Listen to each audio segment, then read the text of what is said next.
राजा विक्रम और बेताल, सत्य की खोज। एक प्राचीन भारतीय महल की छवि दिखाई देती है जहां राजा विक्रम आदित्य अपने दरबार में बैठे हुए हैं। यह कहानी है राजा विक्रम आदित्य की, जिन्होंने सत्य की खोज में अद्भुत और जोरदार यात्राओं को अपनाया। राजा विक्रम बेताल के पास जाते हैं जो एक पेड़ के ऊपर बैठे हुए हैं। बेताल ने विक्रम से कहा, राजा, मैं तुम्हें 5 कथाएं सुनाऊंगा, लेकिन जब भी तुम मुझसे सवाल करोगे तुम्हें सही उत्तर देना होगा, वरना तो मुझे वापस जाना पड़ेगा। प्रत्येक कथा में विक्रम को विभिन्न चुनौतियों का सामना करना पड़ता है, जिसमें भयानक राक्षसों और उनके समस्याओं का समाधान करना होता है। बेताल की मनोहारी कथाएं विक्रम के मन को चुंबकित करती हैं, लेकिन चुनौतियों से उनके आत्मविश्वास को भी परीक्षण का सामना करना पड़ता है।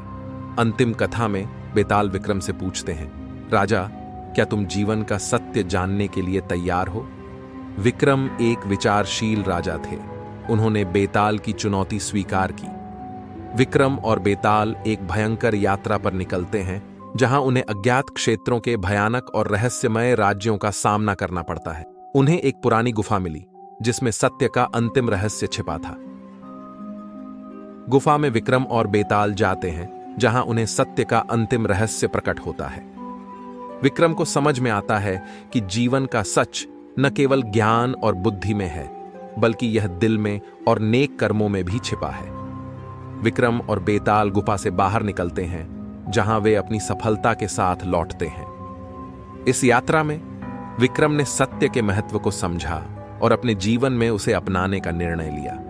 उन्होंने समझा कि जीवन का सच न केवल ज्ञान और बुद्धि में है, बल्कि यह दिल में और नेक कर्मों में भी छिपा है। विक्रम और बेताल पूरी होती हुई यात्रा के साथ महल की ओर चले जाते हैं, जहां सभी राजा और रानियां उनका स्वागत करते हैं। और इस तरह राजा विक्रम की सत्य की खोज ने उन्हें ही नहीं, बल्कि उनकी कहानी सुनने वालों को भी प्रेरित किया। चैनल को सब्सक्राइब करें ताकि आप हमारे नए AI इमेज जनरेटर के सभी अपडेट्स प्राप्त कर सकें।